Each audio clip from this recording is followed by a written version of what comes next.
యెషయా గ్రంథము 44వ అధ్యాయము 3వ వచనాన్ని నేను చదువుతున్నాను. నాతో కలిపి మీరు చదవండి.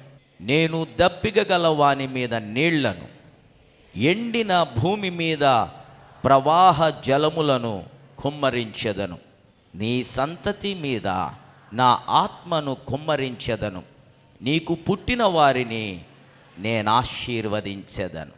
దేవుని బిడ్డలరా, ఇది ఒక ప్రవచనాత్మకమైన వాగ్దానం, ప్రవచనాత్మకమైన సందేశం. దేవుడు ఈ 2019వ సంవత్సరం నీ జీవితములో, నా జీవితములో ఈ సంవత్సరాన్ని అనుగ్రహించడానికి కారణము ఏంటో తెలుసా? ఇదేదో పండగగా చేసుకొని జలసాలు చేద్దామనో, లేకపోతే సందడి చేద్దామనో, లేకపోతే కాలక్షేపం చేద్దామనో, లేకపోతే కాలయాపన చేద్దామనో కాదు. దేవుడు ఈ సంవత్సరము నీకు నాకు ఈ ప్రత్యేకమైన సమయం ఇవ్వడానికి, ఈ ప్రత్యేకమైన వాగ్దానం ఇవ్వడానికి కారణం, దేవుడు నీ పట్ల, నీ కుటుంబం పట్ల ఒక ప్రత్యేకమైన ఉద్దేశం కలిగి ఉన్నాడు. God has a plan, God has a purpose. దేవుడు నీ పట్ల, నీ కొరకు ఒక ప్రణాళిక కలిగి ఉన్నాడు. మీ జీవితాలు లైట్గా తీసుకోకండి నాన్న. ఇదొక కొత్త సంవత్సరం, ఇది కూడా వెళ్ళిపోతుంది, ఇదేముందిలే అని అనుకోవడానికి వీల్లేదో. ఈ సంవత్సరం నేను దేవుని సేవకునిగా మీతో చెబుతున్నాను, దేవుడు మీ జీవితాలను ఒక నూతనమైన స్థితికి, ఒక నూతనమైన స్థలానికి, ఒక నూతనమైన స్థానానికి, ఒక నూతనమైన దశకు, ఒక నూతనమైన దిశలో ఆయన నిన్ను తీసుకుని వెళ్ళబోతా ఉన్నాడు. నమ్మిన బిడ్డలు చప్పలు కొట్టి దేవునికి స్తోత్రాలు చెల్లిద్దాం. ఆయన అంటున్నాడు, దప్పిక గలవానికి నేను నీళ్ళు ఇస్తాను అని అంటున్నాడు. ఆయన దప్పిక తీరుస్తాడట. ప్రారంభంలోనే నేను దప్పిక గలవాని మీద నీళ్లను అని అంటున్నాడు. దప్పిక ప్రతి మనిషికి ఉంటుందండి. శరీర సంబంధమైన దాహము వేరు, ఆత్మ సంబంధమైన దాహము వేరు. శరీర సంబంధమైన దాహము మంచినీరు త్రాగితే తగ్గొచ్చు, మజ్జిగ తాగితే తగ్గొచ్చు, లేకపోతే ఏమన్నా జ్యూస్ తాగితే తగ్గొచ్చు నాన్న. కానీ అంతరంగ పురుషుని యొక్క దాహము చూశారు, అది భౌతికమైన ప్రకృతి సంబంధమైన ద్రావకాలతో అది తృప్తి పడే ఆస్కారము లేదు. అందుకనే ఒక వచనాన్ని మరలా జ్ఞాపకం చేస్తున్నాను. 42వ కీర్తనలో, దేవా దుప్పె నీటి వాగుల కొరకు ఆశపడినట్లు నా ప్రాణము నీ కొరకు ఆశపడుచున్నది, తృష్ణగొనుచున్నది. జీవము కలిగిన దేవుని కొరకు తృష్ణ. ఆత్మకు ఉండే తృష్ణ వేరు, శరీరానికి ఉండే తృష్ణ వేరు. గమనించండి, యేసయ్య ఒక అద్భుతమైన ఉపమానం చెప్పారు.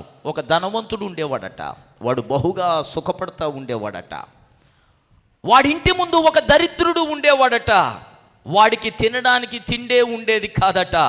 ఆ ధనవంతుడి ఇంటిలో లెఫ్ట్ ఓవర్స్, ఆ ఎంగిలి మెతుకులు తినగా బల్ల మీద పడిపోయిన, ఈ బల్ల మీద నుండి కింద పడిపోయిన ఆ యొక్క మెతుకుల కొరకు, రొట్టె ముక్కల కొరకు ఆ బాబు ఎదురు చూస్తూ ఉండేవాడట.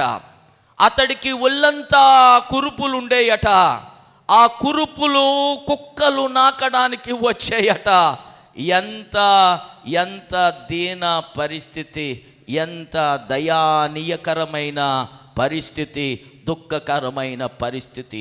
ఒకడేమో ఎండ తగలకుండగా, చలి తగలకుండగా సుఖానుభవముతో సుఖిస్తూ తన జీవితాన్ని గడుపుతూ ఉంటే, ఒక వ్యక్తి ఎండకు ఎండి, వానకు తడిసి, మంచుకు తడిసి, భయంకరమైన రోగంతో ఎక్కడ నెమ్మది లేకుండగా, శరీరములో ఆరోగ్యం లేకుండగా అతడు యాతన పడతా ఉన్నాడు ఈ లోకంలో. ఒకరోజు వచ్చింది, ఈ వింతైన ఉపమానములో యేసయ్య చెబుతా ఉన్నారు, ఇద్దరు మరణించారట. ఇద్దరు మరణిస్తే ఒక ఆయన్ని సమాధి కూడా చేశారు, ఒక ఆయన్నేమో అసలు సమాధి చేయడానికి ఎవరో రాలేదు. డబ్బున్న వాళ్ళని సమాధి చేయడానికి ఊరందరూ వస్తారు, దిక్కు దివానా లేని వాళ్ళని సమాధి చేయడానికి ఎవరు రారు. యేసయ్య చెప్పిన ఉపమానం లూకా సువార్త 16వ అధ్యాయంలో ఈ దరిద్రుణ్ణి కప్పెట్టడానికి కూడా ఎవరు రాలేదు, ఆయన్ని కప్పెట్టినట్టే లేదు. ధనవంతుడు చనిపోయి సమాధి చేయబడెను. అబ్బో, కొంతమంది బతుకుండగానే తవ్వించేసుకుని మొత్తం పాలరాయి గ్రనైట్ అన్నీ ఏం చేసుకుని డోర్ పెట్టి లాక్ చేసుకుని సిద్ధంగా ఉంటారు చాలామంది ఈ లోకంలో చాలామంది. కానీ ఆ దరిద్రుడికి తినడానికే తిండి లేదు, ఇంకెక్కడుంటాయి ఆ యొక్క ఏర్పాట్లన్నీ. అలాంటి పరిస్థితుల్లో ఇద్దరు ఒకరోజు చనిపోతే ఈ ధనవంతుడట సరాసరి అగ్నిగుండానికి తీసుకుపోబడ్డాడట. ఈ దరిద్రుడట సరాసరి అబ్రహాము రొమ్మున ఆనుకోవడానికి తీసుకుపోబడ్డాడట. విచిత్రం ఏంటంటే ధనవంతుడు అగ్నిగుండంలో ఉన్నాడు, ఆయన బంధువు ఒక ఆయన పరలోకంలో ఉన్నాడు. ఈ దరిద్రుడు చనిపోయి పరలోకములో ఉన్న ఈ ధనవంతుని యొక్క బంధువైన అబ్రహాము రొమ్మున ఆనుకొనడానికి దేవదూతల చేత కొనిపోబడ్డాడు. అబ్రహాము రొమ్మును ఆనుకుని సేదతీరుతున్నాడు. ఆ దృశ్యం ఎవరికి కనపడిందంటే అగ్నిలో యాతన, వేదన, బాధ అనుభవిస్తున్న ధనవంతునికి కనబడింది.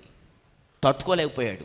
వీడెళ్ళి మా నాన్న పక్కన ఉన్నాడేంటి, వీడెళ్ళి మా నాన్న రొమ్మును ఆనుకున్నాడేంటి, వీడు అసలు నా గేటు ముందు ఎప్పుడు పడుండి రొట్టు ముక్కలు తినేవాడు, కుక్కలేమో వాడిని నాకుతా ఉండేవి, అకస్మాత్తుగా ఇతడు నా నాన్న దగ్గర ఆయన రొమ్ము నానుకుని ఉన్నాడేంటి అని ఆశ్చర్యపోతా ఉన్నాడు. చూసి చూసి ఇక తట్టుకోలేకపోయాడు. ఇలా లాభం లేదు, నేను మౌనంగా ఉంటే లాభం లేదు అని చెప్పి తండ్రివైన అబ్రహామా నానా. విచిత్రం ఏంటంటే నరకంలో ఉన్నవాడికి పరలోకంలో ఏం జరుగుతుందో కనపడుతుంది. ఈరోజు నీకు కనబడకపోవచ్చు పరలోకం. ఈరోజు పరలోకమును గురించి maybe you are not aware of what is going on in heaven. పరలోకంలో ఏం జరుగుతుందో, ఎవరుంటారో, అక్కడ ఆరాధనలు ఎలా జరుగుతాయో, అక్కడ శబ్దం ఎలా ఉంటుందో, అక్కడ దేవుడు ఎలా ఉంటాడో, అక్కడ తండ్రి ఎలా ఉంటాడో, అక్కడ కుమారుడు ఎలా ఉంటాడో, అక్కడ వధించబడిన దేవుని గొర్రెపిల్ల ఎలా ఉంటుందో నీకు తెలియకపోవచ్చా. ఎందుకంటే నీకు రిలీజియన్ అంటే చాలా లైట్గా తీసుకుంటావు నువ్వు. ఆహా, వెళ్ళకపోతే మా అమ్మ బాధపడలేం, మా నాన్న బాధపడలేం, ఎందుకు వచ్చిన గొడవ, పాటర్ గారు మళ్ళీ ఎక్కడైనా కనపడడానికి ఎరా బాబా ఎందుకు రాలేదురా అని అడుగుతాడు. ఎందుకు వచ్చిన గోల, మా ఆవిడైనా నన్ను తిన్నగా కుదురుగా ఉండనవదో, దీని గోల పడలేకైనా నేను గుడికి వెళ్ళాలనుకున్నా. వస్తారో ఆరాధనకు. బహుశా పరలోకంలో ఏం జరుగుతుందో, పర సంబంధమైన విషయాలు, ఆత్మ సంబంధమైన విషయాలు నీ మనోనేత్రాలు తెరవబడనందువల్ల నీకు తెలియకపోవచ్చో. ఈ దరిద్రుడు భౌతికంగా ధనవంతుడే, డబ్బున్నవాడే, ఆస్తున్నవాడే, అంతస్తున్నవాడే, స్టేటస్ ఉంది, అన్నీ ఉన్నాయి, అన్ని హంగులు ఉన్నాయి, కానీ వీడి నేత్రాలు మాత్రం మూసుకుపోయినాయి. అలాంటి పరిస్థితుల్లో చనిపోయిన తర్వాత నరకానికి వెళ్ళిన తర్వాత తెరుచుకున్నాయి మనోనేత్రాలు. అప్పుడు తెరిచాడు దేవుడు. అరే బాబు, నువ్వు భూమి మీద బతికినప్పుడు బాగా మూసుకుపోయినాయి నీకు, ఇప్పుడు తెరుస్తాను చూడు, అసలు ఏదో పరలోకం అంటే ఏంటో, జీవితంలో మరణించిన తర్వాత ఏం జరుగుతుందో నీకు చూపిస్తాను అని దేవుడు తెరిచాడు వాడి నేత్రాలు. వాళ్ళ నాన్న కనపడ్డాడు. అమ్మో, మా నాన్న అక్కడ ఉన్నాడేంటి, నేను ఇక్కడున్నాడేంటి, అబ్రహమా. అబ్రహాం గారికి కూడా కనపడుతుంది నరకంలో ఏం జరుగుతుందో. ఇక్కడ వారు అక్కడ ఏం జరుగుతుందో, అక్కడ వారు ఇక్కడ ఏం జరుగుతుందో బాగా చూస్తారు. మీ తాత చచ్చిపోవచ్చు, మీ నాన్న చచ్చిపోవచ్చు, మీ అమ్మ చచ్చిపోవచ్చు, లేకపోతే మీకు తెలిసిన బంధువులు కొంతమంది చచ్చిపోవచ్చు. చనిపోయిన వాళ్ళు అయిపోయింది, వీళ్ళు గోళ పోయింది, వీళ్ళకి మన మధ్య లేరు, మనం ఇష్టం ఆడిందే ఆట, పాడిందే పాట అని చెప్పి బాగా డ్రామాలు ఆడుతున్నావు, బాగా నాటకాలు ఆడుతున్నావు, బాగా డ్యాన్సులు ఆడుతున్నావు కాదు. I have news for you బాబు, నీకు ఒక న్యూస్ ఉంది. ఏంటి అదంటే, మీ ఊళ్ళందరూ అక్కడి నుంచి చూస్తున్నారు దేవుని సన్నిధిలో నువ్వు ఆడే డ్రామాలన్నీ. మీ అమ్మ చూస్తుంది నాన్న, మీ నాన్న చూస్తూ ఉన్నాడు, తండ్రి అయిన అబ్రహాము చూస్తూ ఉన్నాడు. వీడు నరకములో యాతన పడడం. వెంటనే ఒక విషయం జ్ఞాపకం వచ్చింది. అమ్మో, నా నాలుక ఎండిపోతుంది, ఇక్కడ మహాయాతన పడుతున్నాను.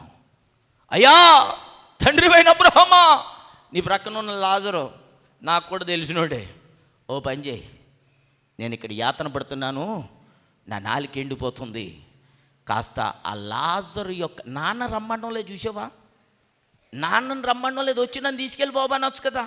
నువ్వు పంచేయి, నీ ప్రక్కనున్న లాజర్ను పంపించు. వాడు వస్తా వస్తా వాడి వ్రేలు నీటిలో ముంచాలి, నీటిలో ముంచి తీసుకొచ్చి నా నాలుకను చల్లార్చాలి. భూమి మీదేమో బీర్ బాటిల్తోటే ముఖం కడిగేవాడు, స్కాచ్ తోటే పళ్ళు తోమేవాడు, జిన్నుతోటే స్నానం చేసేవాడు. తిండికి లోటు లేదు, త్రాగుడుకు లోటు లేదు, మాదక ద్రవ్యాలకు లోటు లేదు. ఇష్టం వచ్చినట్టు వాడు సుఖము అనుభవించాడు. సుఖం అనుభవించడం తప్పు కాదు. అబ్రహాము కూడా ఆశీర్వదించబడి తన జీవితాన్ని సుఖంగానే అనుభవించాడు. దేవునికి వేరుగా నీవు సుఖాన్ని అనుభవిస్తే ఆ సుఖము, ఆ యొక్క సౌఖ్యము, ఆ యొక్క భోగభాగ్యాలు అవి దేవునికి విరోధంగా ఉంటే అవి నిన్ను నరకానికి నడిపించేవిగా ఉంటాయని దేవుని వాక్యం సెలవిస్తూ ఉంది. భూమి మీదేమో నాలుక ఎప్పుడు తడిగా ఉండేది, ఈడెప్పుడు డీహైడ్రేట్ అయ్యేవాడు కాదు,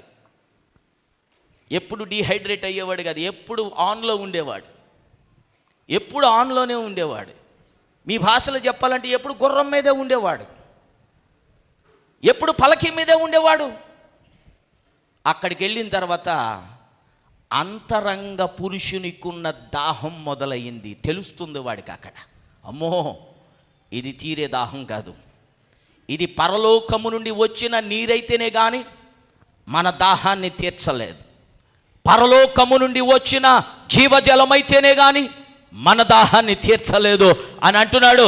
లాజరుని పంపించయ్యా, లాజరుని పంపించి ఆ చేతి వ్రేలు కాస్త ముంచి నా నాలుక తడపమనయ్యా. Let him come, I been tormented in this hell. భయంకరమైన యాతన పడుతున్నాను, ఈ వేతనలో, ఈ వేదనలో నన్ను చల్లార్చడానికి లాజరు చేతి వ్రేలు కాస్త నీటిలో ముంచి వస్తే చాలు నా దాహం తీరుతుందయ్యా అని అంటే ఆయన అంటాడు, పంపడానికి కుదరదురా బాబు, ఇక్కడ వారు అక్కడికి, అక్కడ వారు ఇక్కడికి వెళ్ళడానికి వీలు లేకుండా మీకును మాకును మధ్య అగాధముంది. బతుకుండగానేమో ఇష్టం వచ్చినట్టు ఆచేసిన ఆబోతులేక తిరిగా, చచ్చిన తర్వాత దేవుడు నీకు కళ్ళు తెరిపించాడు. ఇప్పుడు అంతరంగ పురుషునికి ఉన్న దాహం ప్రకృతి సంబంధమైన నీటితో కానీ, ద్రావకాలతో కానీ, మాదక ద్రవ్యములతో కానీ, మత్తు పానీయాలతో కానీ తీరదని ఇప్పుడు తెలుసుకున్నావు. కానీ దిస్ ఈజ్ టూ లేట్, చాలా లేట్ అయిపోయింది బాబు. ఇక నీ దాహం నరకంలో తీరేది కాదు. దేవుడు జీవజలం ఇస్తున్నాడు దప్పిక కొనిన వానికి. సమరయ స్త్రీ దప్పిక తీర్చుకోవడానికి బావి దగ్గరకు వచ్చింది. అక్కడంటాడు, అమ్మా నన్ను అడుగు, నేను నీకు జీవజలం ఇస్తా. ఆ జీవజలం దేవుడు నీకు అనుగ్రహించే రక్షణ, ఆ జీవజలం దేవుడు నీకు అనుగ్రహించే నెమ్మది, శాంతి, సమాధానాలు. బ్రతికుండగా అవి కావాలనుకోకపోతే రేపొద్దున్న నరకములో నీవు వేదన, నీవు బాధ, నీవు దుఃఖము అనుభవిస్తావని చెప్పడానికి ఏ విధమైన అనుమానం లేదు. వాడి దాహం నరకంలో తీరడం లేదు. ప్రభు ముందుగానే చెబుతున్నాడు. యోహాను సువార్త 7వ అధ్యాయం 37వ వచనములు అంటాడు, పండగ దినమందు లేచి నిలబడి, ఇదిగో దప్పిక కొనిన వారలారా నా దగ్గరకు రండి, నేను మీకు జీవజలం ఇస్తాను. ఎవడు నన్ను విశ్వసిస్తాడో వాని కడుపులో నుండి జీవజలపు ఊటలు, బొగ్గలు ప్రవహిస్తాయి అని ప్రభువు సెలవిచ్చాడు. ఆయన ఇచ్చేది నీ యొక్క దాహాన్ని తీర్చేది. 2వ పాయింట్కి వస్తున్నాను. ఎండిన భూమి మీద ప్రవాహ జలములు. కాలేబు కూతురు అక్సా తండ్రి దగ్గరకు వచ్చినప్పుడు, నాన్నా నాకు దీవెన దయచేయమని ఆమె కోరింది. నీవు నాకు దక్షిణ భూభాగం ఇచ్చావు, కానీ నీరు లేదు. నీరు లేని భూమి ఏమి ప్రయోజనం? నీరు లేని భూమి ఏమి పండుతుంది? నీరు లేని పంట ఏమొస్తుంది అయ్యా? నాకు దీవెన దయచేయి అని అడిగితే ఆయన అంటాడు, మెరక నుండి ప్రవహిస్తున్న మడుగులు, పల్లము నుండి ప్రవహిస్తున్న మడుగులు నేను నీకు ఇస్తున్నానంటాడు. ఎండిపోయిన భూమి, రక్షణ లేని, ప్రభువు లేని నీ హృదయమునకు పోలిక. కొరింథీ మొదటి పత్రిక 3వ అధ్యాయములో మీరు దేవుని వ్యవసాయము అని అంటాడు పౌలు. దేవుని వ్యవసాయం. వ్యవసాయం భూమి మీద ఉంటుందా, వ్యవసాయం ఆకాశంలో ఉంటుందా చెప్పండి? భూమి మీదే చేస్తాం. వినండి, ఈ భూమి నీ హృదయానికి సాదృశ్యం, ఈ భూమి నీ మనస్సునకు సాదృశ్యం, ఈ భూమి దేవుని పొలమైన నీ బ్రతుకునకు, నీ కుటుంబానికి, నీ సంసారానికి సాదృశ్యం. ఇక్కడ అంటున్నాడు, ఎండిపోయిన నేల, బీటలు తీరిన నేల, వాడిపోయిన నేల, పగిలిపోయిన నేల, ఏ విధమైన పచ్చదనము లేని, ఏ విధమైన ఆరోగ్యము, సమృద్ధి, పంట లేని ఆ భూమి ఉంది చూచావో, మన భాషలో పగిలిన నేల, బీడు భూమిగా మారిన నేల. ఆ నేలనంట ప్రవాహ జలములు పంపించి ఆయన తడుపుతాడంట. యోవేలు గ్రంథం అద్భుతమైన ప్రవచనం 2వ అధ్యాయం 24వ వచనములో ఉంటుంది. ఇశ్రాయేలీయులతో మాట్లాడతాడు, సియోను నివాసులతో మాట్లాడతాడు. ఏమని మాట్లాడతాడంటే, ఆయన మిమ్మల్ని కరుణించి ఏం చేస్తాడంటే, ఆయన తొలకరి వర్షమును, ఆయన కడవరి వర్షమును మీ మీద కురిపించబోతా ఉన్నాడు. బీడు భూములుగా మారిన హృదయాలకు ఒక శుభవార్త. ఈ నూతన సంవత్సరం, పోయిన సంవత్సరం నీ నేల ఎండిపోయింది, తడి లేదో, పంటలు లేవో, ఎండిపోయిన నేల, ఎండిపోయిన జీవితం. యెహెజ్కేలు గ్రంథంలో 36, 37 అధ్యాయాలు జాగ్రత్తగా చదివితే ప్రవక్తను ఎండిపోయిన ఎముకలు కలిగిన లోయలోనికి దేవుడు ఈ ఆత్మ తీసుకెళ్ళాడు. అన్నీ ఎండిపోయే ఉన్నాయి, ఎవడో బ్రతికిలేడు. కొంతమంది జీవితాలు, ప్రేమ ఎండిపోయింది, శాంతి ఎండిపోయింది, సమాధానము ఎండిపోయింది, మంచితనము ఎండిపోయింది, దాతృత్వము ఎండిపోయింది, అనురాగము ఎండిపోయింది. ఏ విధమైన నెమ్మది లేదు. ఎక్కడ అడుగు పెడితే అక్కడ పోరాటాలు, ఎక్కడ అడుగు పెడితే అక్కడ మనస్పర్ధలు, ఎక్కడ అడుగు పెడితే అక్కడ భయంకరమైన భేదాభిప్రాయాలు, అన్నదమ్ముల మధ్య, అక్క చెల్లెండ్ర మధ్య, అత్త కోడళ్ళ మధ్య, మామ అల్లుళ్ళ మధ్య నెమ్మది, సమాధానం, శాంతి లేని పరిస్థితులు ప్రపంచములో అనేక చోట్ల మనకు కనబడతా ఉన్నాయి. ఇలాంటి పరిస్థితుల్లో దానిని మార్చగలిగింది ఏంటి? ఒక్క పరిశుద్ధాత్మ యొక్క కడవరి వర్షం మాత్రం. అలనాడు తొలకరి వర్షం ఇచ్చాడు, మరలా ఆయన వర్షం కురిపించబోతా ఉన్నాడు. అది ప్రకృతి సంబంధమైన వర్షము, నీరు మాత్రమే కాదు. ఆయన ప్రకృతి సంబంధమైన అవసరతలు తీరుస్తాడు, తప్పనిసరిగా తీరుస్తాడు. అదేవిధంగా ఆత్మ సంబంధమైన నీటిని కూడా నీ హృదయానికి ఆయన పెట్టబోతా ఉన్నాడు. చప్పలు కొట్టి దేవునికి స్తోత్రం చెల్లించండి. హల్లెలూయా. ఆత్మ సంబంధమైన నీటిని ఆయన ప్రవహింప చేయబోతున్నాడు. అక్సాకు నీటి మడుగులిచ్చాడు, మెరక నుండి మడుగులిచ్చాడు, పల్లపు మడుగులిచ్చాడు. మెరకంటే పరలోక సంబంధమైన నీరు, పల్లం అంటే భూ సంబంధమైన నీరు. దేవుడు నిన్ను ఆశీర్వదించబోతున్నాడు. ఈ నూతన సంవత్సరంలో విను, పర సంబంధమైన వర్షం, భూ సంబంధమైన వర్షం, పర సంబంధమైన దీవెనలు, భూ సంబంధమైన దీవెనలు నీకు, నీ పిల్లలకు దేవుడు ఈ సంవత్సరం 2019 అంతా కూడా ఒక అద్భుతమైన ఆశీర్వాదపు సంవత్సరంగా దేవుడు మీ జీవితాల్లో చేసే వేయబోతా ఉన్నాడు. నమ్మిన వారు చప్పలు కొట్టి దేవునికి స్తోత్రం చెల్లించండి.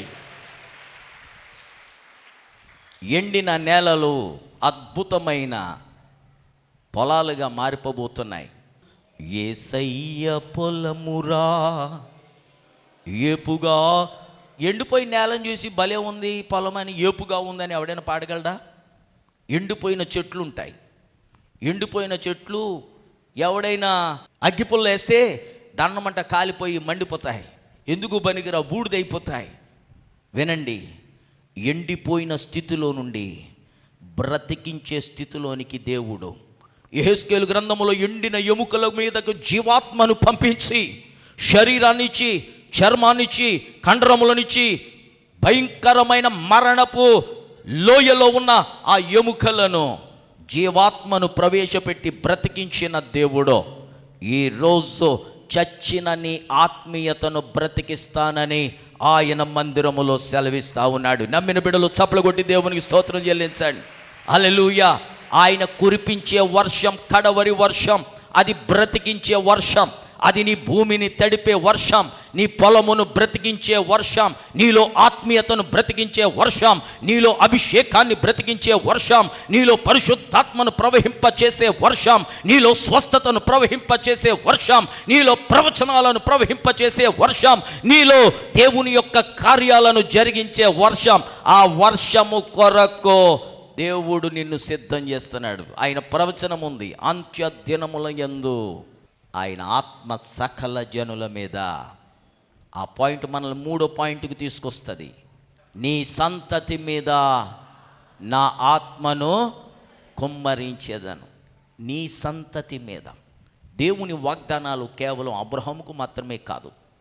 ఆయన ఎప్పుడు ఎవరికి పరిచయం చేసుకున్నా, నేను అబ్రహాము దేవుడను, ఇస్సాకు దేవుడను, యాకోబు దేవుడనని ఆయన మోషేకే పరిచయం చేసుకున్నాడు. అలాగా I am God of Abraham, Isaac and Jacob. నేను అబ్రహాము దేవుడను, ఇస్సాకు దేవుడను, యాకోబు దేవుడను. తండ్రి, తండ్రి తర్వాత కొడుకు, కొడుకు తర్వాత మనవడు, తరతరములకు ఆయన దేవుడు. మా పరమ తండ్రి, ఈ 2019 ఇది మీరు మాకు అనుగ్రహించిన నూతన సంవత్సరం. సంవత్సరములు జరుగుచుండగా నీ కార్యాన్ని నూతన పరుచుచున్నందుకు స్తోత్రం. ఈ సంవత్సరం అద్భుతమైన 4 వాగ్దానాలతో కూడిన ఒక గొప్ప వాగ్దానం మీరు మాకు అనుగ్రహించారు. ఈ సంవత్సరం నీళ్లనే కాదు, సరిహద్దులను కూడా విశాలపరచబోతున్నావు. ఆశీర్వాదం ఇవ్వబోతున్నావు, అభిషేకం ఇవ్వబోతున్నావు. ఇదొక అభిషేక సంవత్సరముగా, ఇదొక ఆశీర్వాద సంవత్సరముగా మా సంఘ బిడ్డల జీవితాల్లో ఎంతమంది బిడ్డలైతే ఈ వాక్యాన్ని వింటున్నారో వారి జీవితాల్లో మీరు మార్చివేస్తున్నందుకు స్తోత్రం.